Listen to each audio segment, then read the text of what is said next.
Yeah, thank you. I mean, obviously, the last 3 months, 4 months, in fact, all of the time since I joined VCA, which was actually on the first day of the lockdown in the UK, has really been focused on dealing with the virus and the sort of the challenges, both commercially and around safety, etc. So that time we've worked quite closely with a whole range of other organisations under the umbrella of a round table for the Food and Drink Federation, which actually existed prior to it to deal with Brexit issues, but we've sort of convened twice a week to look at sort of COVID issues. And from a BCA point of view, part of our focus, as well as informing members in terms of what's been happening and what the latest sort of issues are, has been to try and raise some of the concerns that industry has in terms of what government is doing, and some of the actions of government have been very welcome, but obviously there are always other issues that crop up. And we focused in particular on the work that government has done to support the hospitality and retail industry. Of course, within that you have a lot of customers for our members, notably coffee shops, but restaurants, cafes on a wider scope. But looking at the supply chain that's providing the products for those, and whilst we've had a lot of support at the retail level and the hospitality level, there's probably been less available for the rest of the supply chain, and we've been trying to focus on that. And we've done that in collaboration with a number of other organisations. The British Frozen Food Federation is one that together we sort of co-authored a paper under the auspices of the FDF Roundtable, really to try and focus some very specific issues that we felt government could work on and put support into, aspects of furlough, aspects of credit risk insurance, and how those sorts of things can be managed. So that's one area that we've been sort of very focused on. But obviously now in the last few weeks, we've started to move back to look at other aspects. And of course, Brexit is one of those, and maybe we'll come back to that in a little more detail later on. But for the coffee industry as well, see the whole green agenda, and particularly around disposal of waste, recycling, etc., is coming back. And there is a consultation on the plastics tax and extending areas around that, looking at deposit return schemes, looking at extended producer responsibility. So all of that work, which has been delayed because of the virus, is really just starting to move again, and there'll be challenges that we're looking at over the coming months.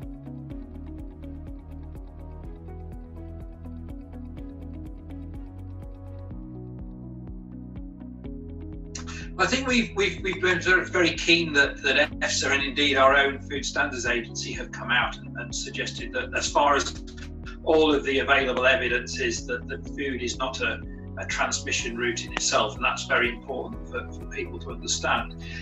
But I think one of the challenges, and it's certainly one that's been under discussion in the FDF roundtable that I mentioned earlier, has been how food processing sites in general, and I guess in terms of the Leicester sort of issue, it's not just food, because I think more recently we've been talking about sort of clothing manufacturing as well. But in all of those factory situations, how you manage the social distancing aspects within production lines, which are sort of traditionally, where people work in very close proximity.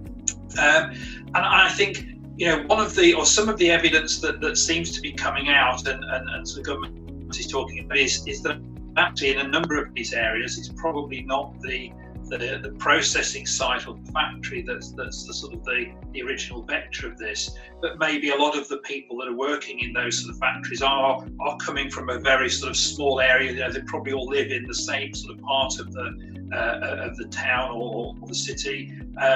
They may be sort of congregating, or they may be meeting up with each other, on a regular basis. They may be travelling to work on the same sort of bus routes or train routes or sort of car shares, etc. So I think some of it is probably needs to be looked at in terms of those wider aspects. But I think, businesses generally have worked quite hard to put these mitigation measures in place. Masks where masks are appropriate, and of course, certainly within the food industry, there are existing hygiene legislation that maybe means masks are not appropriate for those situations. But the government has put a lot of work into guidance where you've talked about back-to-back working, etc., etc. So I think the food industry has worked quite hard generally, and certainly the coffee is part of that to ensure that business is as safe as possible. And clearly, I know from some of our own members that they have sort of furloughed a number of staff. And are just starting to sort of bring those back, not necessarily full-time. So people are having to think very carefully about how staff engage with each other, how they engage with the business, from 100% staffing, should it be 50%, 60%, 40%, etc. So quite a lot of work sort of going into those sort of things.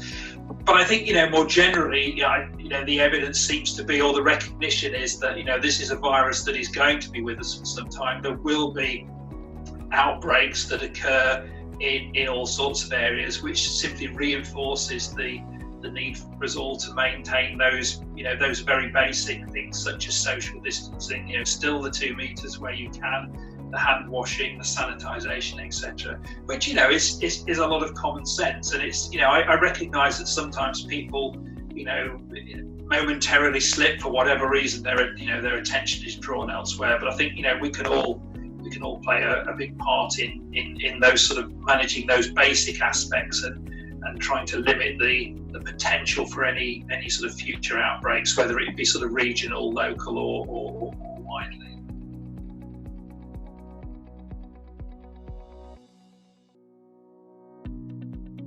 I think the first point is that everybody I talk to, whether it's in the coffee or elsewhere, has been very welcoming of what the government has done. And I think of all of the measures, the furlough scheme has probably been the most welcome aspect of that support. And there's certainly, whilst we are seeing some job losses, unfortunately, in various sectors, I think furlough has managed to keep an awful lot of people, on the sort of the payroll. The challenge as ever comes in terms of how do you start to sort of relax the furlough, as the Chancellor's recognised. And I think the obvious concern for BCA and sort of members is, I think if you look at the sort of particularly the coffee shop end, and obviously that contributes quite a bit of that £17 billion that you sort of talked about in terms of added value. There isn't really a one-size-fits-all, and there isn't a date on which all coffee shops will open and start to make money. And I think for a lot of them, it will be dependent on where they are, whether they're in a retail environment, whether they're in an office-based environment, for example. So in the city of London or elsewhere, because that will impact on when and how their customers come back. For some of them that have a sort of a smaller shop, then obviously the challenges become sort of more difficult in terms of managing sort of social distancing, and that will lead into how they open, how they reopen, and what support they continue to need from government. So I think whilst it has been welcome, and part of the work that we've been doing with FDF, and we produced a document, I think I mentioned, with the Frozen Food Federation or as co-authors of it, looking at this sort of squeezed middle group. I think there is one of the aspects of that was suggesting to the Chancellor that probably more flexibility is needed, and it's really about providing support from government, which dovetails with the ability for the business to sort of restart. So if you take 100% as the example, as the business starts to increase its percentage, government starts to reduce its percentage, but you're looking for that total to always be at 100%.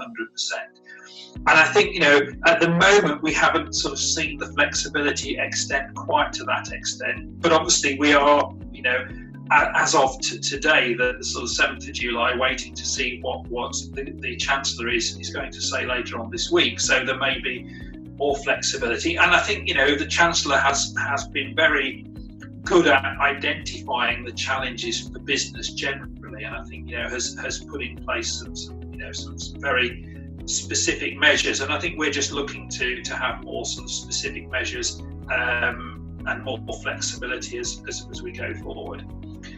So it is about, how does government adapt to ensure that it recognises that not all businesses can come back into operation at the same time, and the same with with our members who are roasting coffee. And obviously you've got some very specific skill sets within the roasters and within the quality tasters, and for some of those may be needed within the business, but not necessarily needed full time straight away. So again, it's that question of flexibility in how we manage that, which is, I accept is not easy for government, but I think it's working with industry to try and identify those challenges and where they can place some very targeted measures.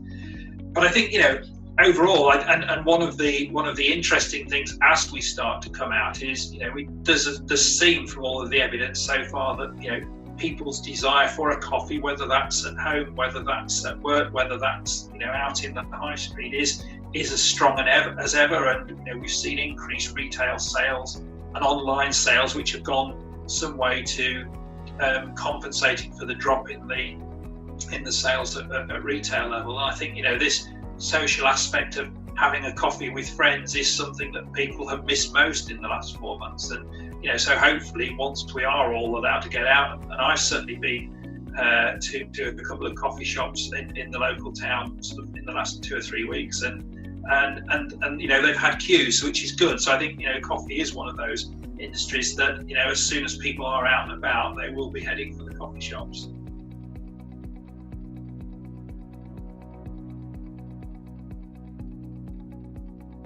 Well, I think in terms of the government sort of easing, I think we would be broadly supportive. I mean, we were keen to see a measured approach to relaxation. I think by and large the government has achieved that with help from its sort of scientists. So the indications are that the prevalence of the virus is now much lower than it was in terms of the number of people it's infecting. I think we're now at 1 in sort of 1,700 or something like that, as opposed to about 1 in 400 2 or 3 months ago. So I think on that basis you can start to sort of show to provide relaxation.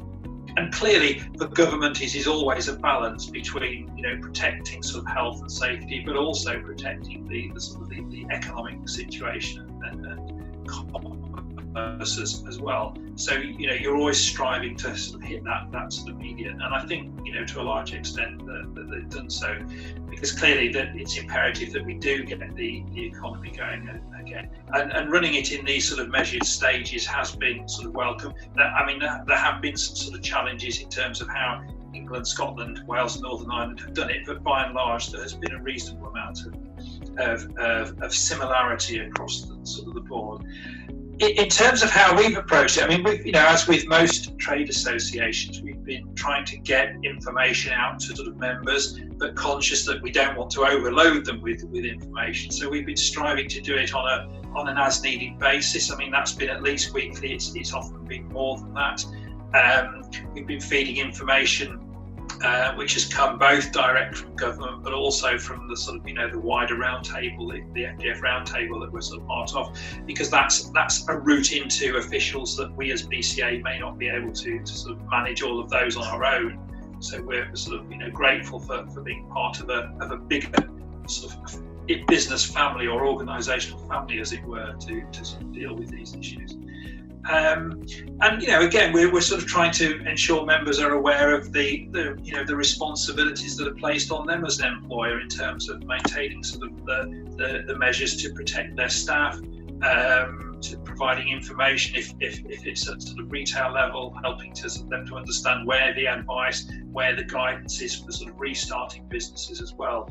So many of the things that an association would do, and then alongside that, it's been trying to carry the concerns of the membership to government. And as I mentioned, the sort of the document, the squeeze middle document that we worked on. So those really are the two sort of areas that we've been working in, and of course sharing thoughts and views and issues and challenges with other organisations, whether they're allied to us, and people providing sort of food into cafes. I mentioned sort of frozen food, people providing the logistics and the haulage, etc., the sort of the chilled food sector. We all have very similar challenges that we're sort of trying to address, and often there are views where it's good to sort of share particular conversations you've had, particular initiatives that others may not be aware of. So it's it's a very collaborative approach, certainly amongst the sort of the food and drink sector association level, and that's all part and parcel of trying to ensure that companies have as much information as possible, but as I say, not to sort of overload it, so they know that what they're getting from associations is important and needs to be sort of looked at.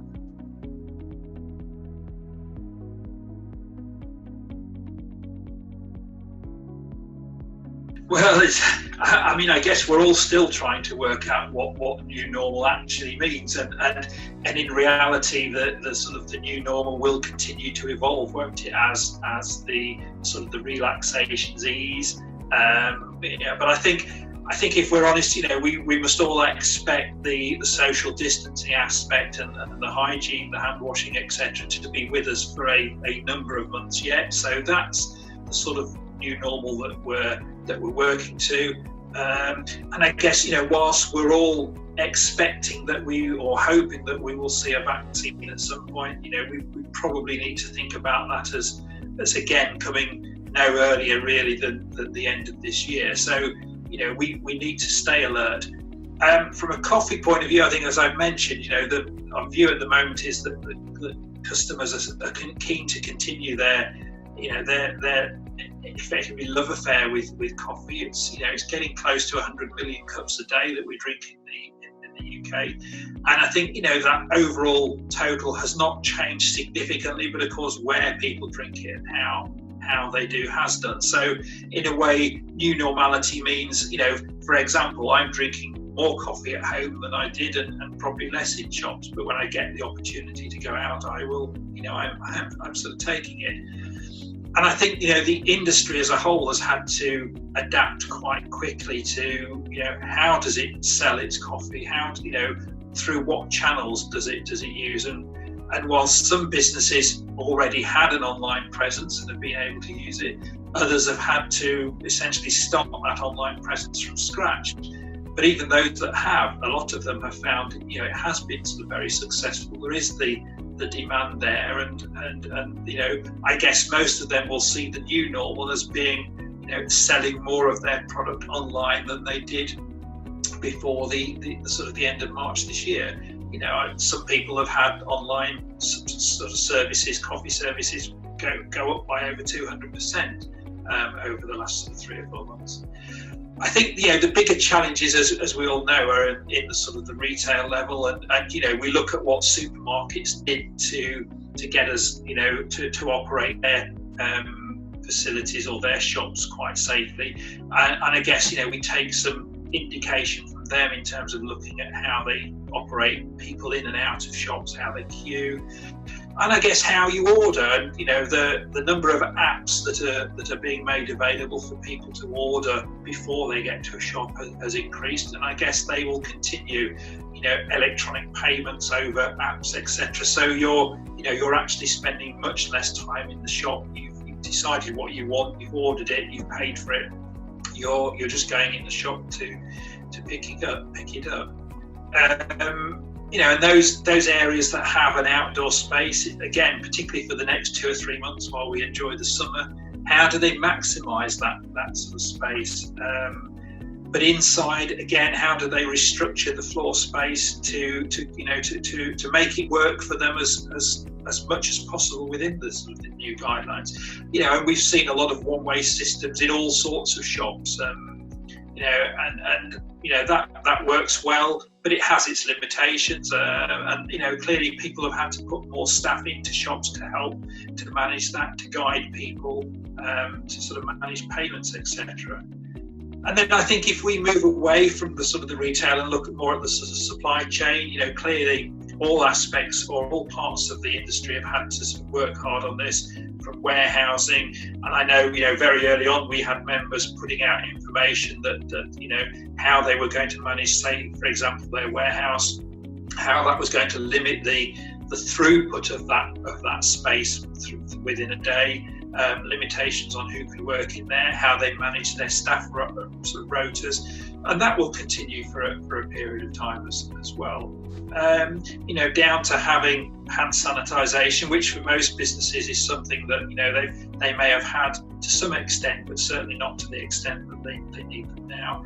And whilst probably less of a requirement in sort of the most of the coffee side, some people will need to look at how they use their personal protective equipment, PPE, for example, face masks, gloves, etc. And that's certainly been a challenge for some businesses in terms of sort of accessing it. But I think one of the biggest challenges, particularly for coffee, and it's one that will continue to evolve over the next few months, is really how we look at sort of what's happening in some of our origin countries, so where coffee is being produced. Because we know, and you take sort of South America, for example, but I guess parts of Eastern Africa as well, the evolution of the virus is probably in those areas behind where it has been in Europe, as Europe was behind where it was in Asia. So the virus is moving globally at very different rates. So the challenges in some of those origin countries, yes, they've cut across the harvesting period this year, but they may well extend very much into the next cropping year as well. And so a number of our members have had to look at what additional support they can put into their supply chains, to help work with producers and their employees and coffee mills, etc. in those countries to to protect their producers. Part of it we're thinking about livelihoods, but also part of it we're thinking about safety of harvesting as well. And as I say, that's something that I think we will have to all look very closely at as we head forward over the coming months to the next harvest period. Because more and more coffee companies are having closer ties with producers in the specialty area, but in other areas as well. And knowing the producers, having relationships with them means that you're very much more aware of the challenges that they as individual producers are having and the difficulties that they're facing as the virus sort of moves through their population as it's moved through the UK. So I think all of those issues are ones that a few months ago companies wouldn't have to be necessarily putting so much sort of thought into, or at least not in the sort of the way that they are at the moment. So there's been, for all industry, a lot of challenges and a lot of new problems and new issues to get to grips with. And I think, when I look round at particularly how the UK is opening, I think companies have done a very good job in putting all of that infrastructure into place that allows us to go back out, enjoy a cup of coffee or clothes shopping or as we're now starting to see sort of the restaurant business and cafe business as well, and hopefully we can continue down that road.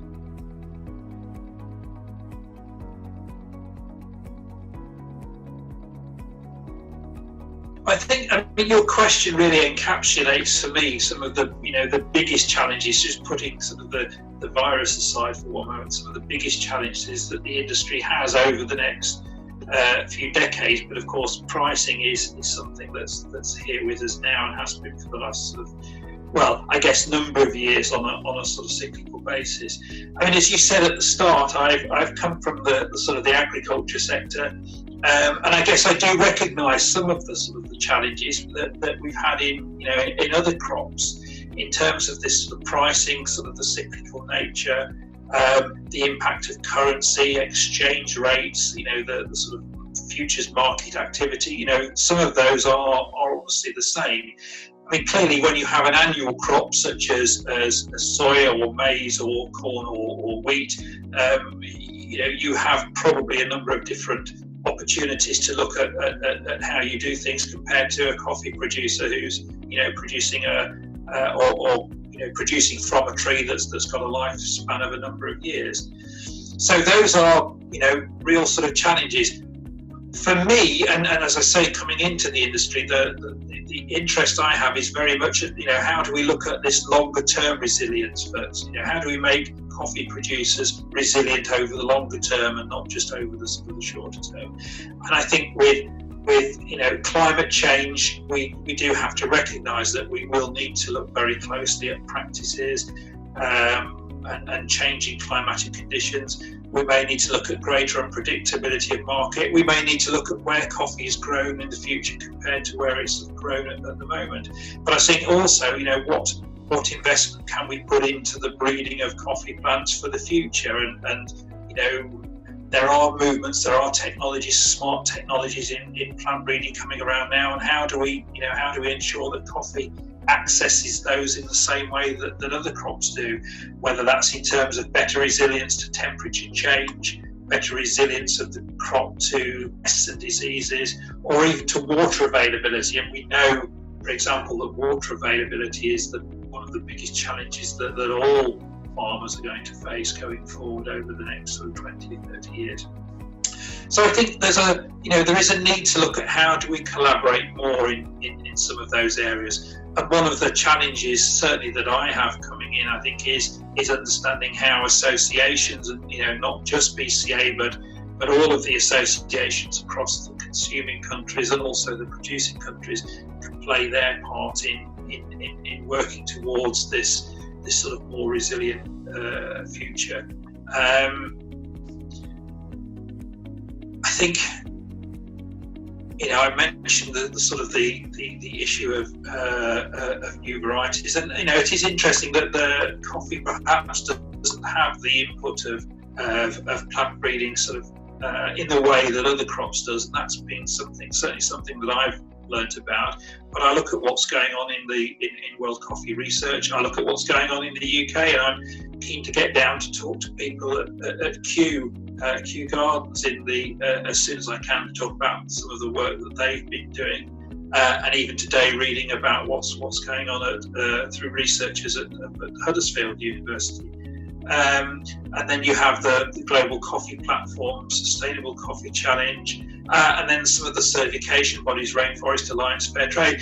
All of those groups are trying to work in their own way to provide a more sustainable future for the coffee industry, and particularly at that sort of producer level.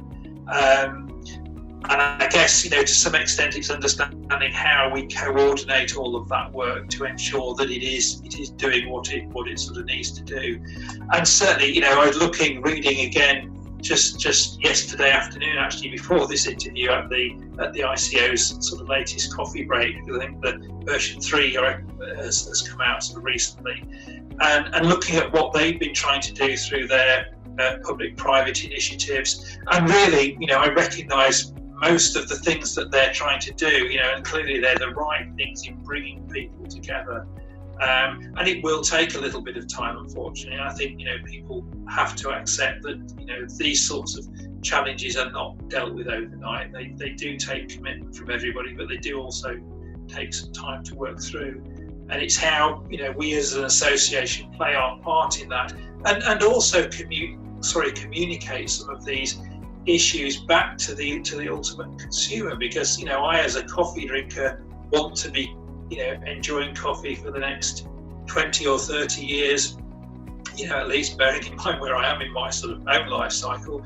But am I sufficiently well aware of some of the challenges that are facing that? And therefore, as a consumer, what else can I do to sort of help support the changes that are needed? As I say, to maintain the product that I'm interested in, my little sort of affordable luxury. So if I want to continue it, I want to understand some of the challenges. I want to see what I, as a consumer, can contribute to them. So those are areas, I think, where I'm keen to sort of look at how BCA plays a part in sort of securing a more sort of stable future for the whole sort of coffee chain.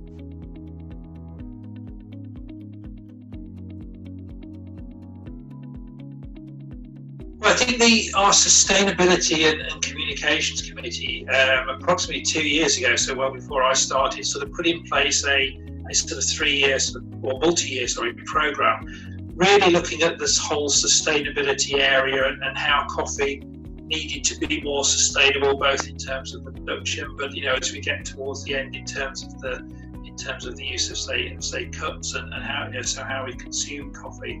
So really, Bean to Bin and Beyond was an initiative that sort of tries to review and assess the sort of circularity, and we are getting more familiar with the sort of circular economy, which is a sort of concept certainly at EU level.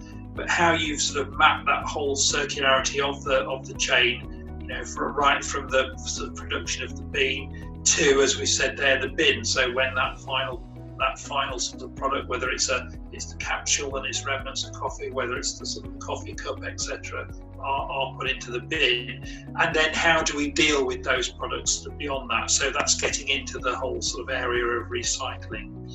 And so as part of that initiative, there were 7 goals that were set that the industry needed to work towards, and we have 2025 as the sort of the end point for those goals. And what we're really trying to do is to have a zero, a part of that is to have a zero waste packaging to landfill by 2025. And we know that, I know coming into the industry that coffee has been sort of criticised in terms of one-use cups, in terms of coffee capsules. So the industry has, for the last few years, been putting a lot of effort into understanding how do we sort of tackle that. And clearly, we have, I think one of the biggest challenges that we come up with, and it's certainly not unique to sort of coffee, is particularly for the UK, how do we make sure that we have a comprehensive recycling infrastructure in place that ensures that if I dispose of a coffee cup, say here where I live in sort of Lincolnshire, we have a very similar approach to somebody who's disposing of it in say the West Country or in the Southeast or in the Northwest. And I think we've had a situation where different parts of the country do operate recycling in a different way. Some accept some things, some don't accept others. So part of it is looking at how we can build that infrastructure, and that's across a whole use of products. Because, for example, coffee cups, are recyclable, but yes, they need that added 1 or 2 pieces of infrastructure to make that happen, and that isn't always in place across all of the country. Now, we were, I think, making reasonable progress in that, but obviously, as with most things, the challenges of the virus have slowed or halted some of the work on that. But we are now, I think, at the stage where we can get back and start to look more at that, and hopefully over the next few months, you'll see and hear more from the industry in terms of what it's doing to deliver on some of these goals that we've sort of established. So some interim views of how we're doing ahead of our 2025 deadline.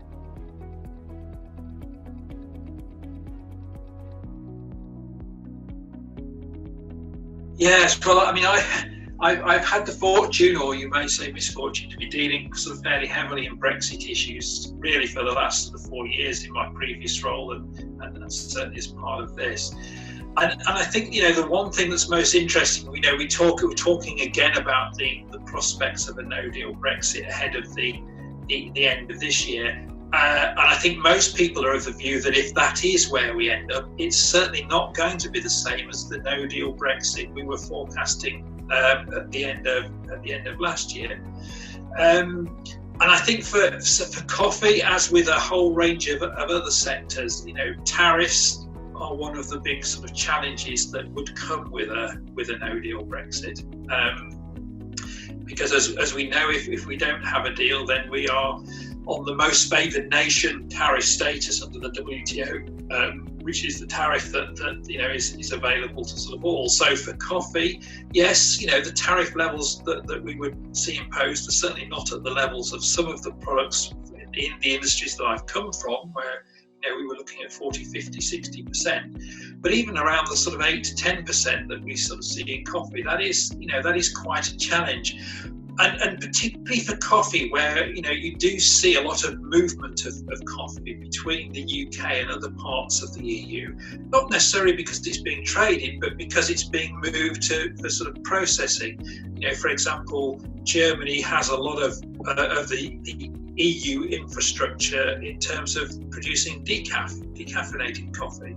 So a lot of the product from the UK will go to Germany to be decaffeinated and come back here.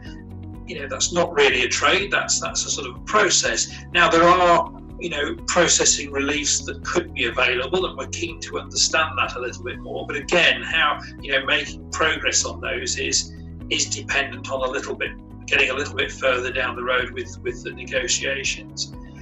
And again, like other industries, that some of the challenges come in terms of, well, what am I as somebody bringing coffee into the UK from elsewhere in Europe, or what are the challenges I'm going to be faced with? What's the paperwork I'm going to have to sort of put in place? Am I going to have to employ more people to sort of manage these extra requirements that aren't there? And for some businesses that have been importing from other parts of the world, and a number of coffee companies obviously have, then the challenges will be more familiar. But for those that have been dealing predominantly on a European sort of basis up until now, then those challenges become or have to be faced as new challenges, and there's a learning process. And the difficulty is, when you look at all of this and you look at the market for January next year and beyond, and how do you react to the market? How does the market price itself? All of those things are dependent on understanding where the negotiations have got to.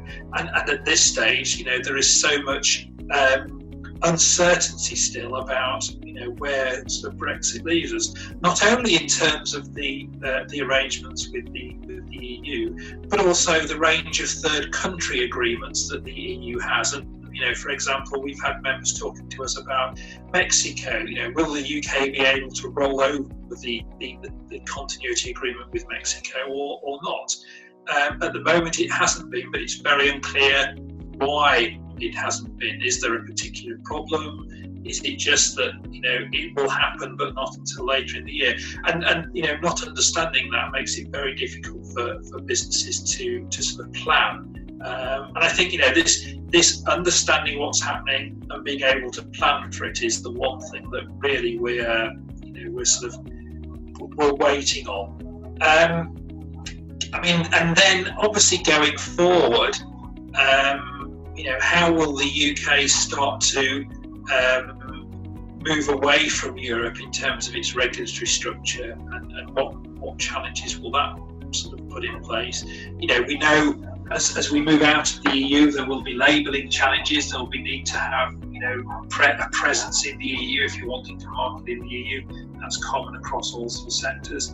That may not be too sort of difficult an aspect, but if we start to get a whole different labelling regime as regulations start to change, then again that sort of presents challenges. And these are not necessarily earth-shattering or business-stopping challenges, but they simply add to the cost and complexity of doing business, which ultimately at the end of the day is something that you end up having to sort of pass on in the price of that final product. And then I guess the other two issues that sort of is thrown up again, we have the issue if we're going into a sort of a no-deal situation on the 1st of January. Obviously the run up to that coincides with the run up to Christmas, which is, as we know, for a food and drink sector, is always a very challenging time of the year, simply because of the additional work that goes on there. And then I guess finally the one certainly for the retail end of the coffee shop, but across the whole sector, is what does this mean for labour? What does this mean for people, EU nationals and others, their ability to be able to stay in the UK, to work in the UK, the desire for them to come to the UK and work if they're not here already. We have a number of people that sort of tend to come and work in the UK for maybe 2 or 3 years in the sort of the early part of their working life, and then they go home or they move on somewhere else. Will they decide that actually that is something that they don't want to do in the future? We know that the sort of that pool of labour is a very important aspect again for the whole food and drink sector, but certainly at the retail level in the coffee sector. So those sort of, are challenges which, again, it's very difficult for businesses to have concrete plans in place when, now as we are almost in the middle of July, so sort of really 5.5 months away, we still have very little clear information as to what is going to be expected of businesses, what they're going to have to do. And I probably labour this point a little bit, but that uncertainty, I think, is one of the difficult things for businesses to work with and to work around.